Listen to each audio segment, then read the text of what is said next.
কেউ হাদিসটা জানো?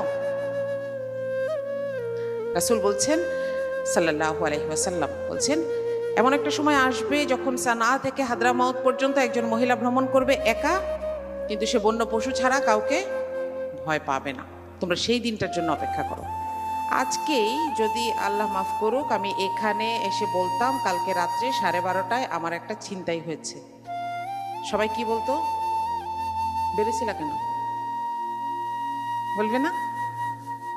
বলবে।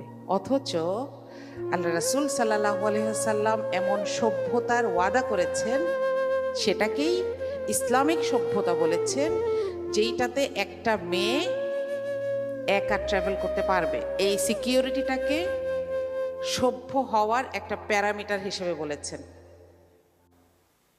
তাহলে আমি কিভাবে একজনকে বলি যে তুমি কেন বের হয়েছিল? দোষটা তো আমার, আমি সমাজে সেই সিকিউরিটি এনশিওর করতে পারি না, রাইট?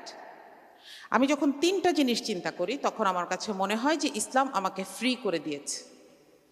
প্রথমটা হচ্ছে সূরা জুমার 10 নম্বর আয়াত, আল্লাহ বলছেন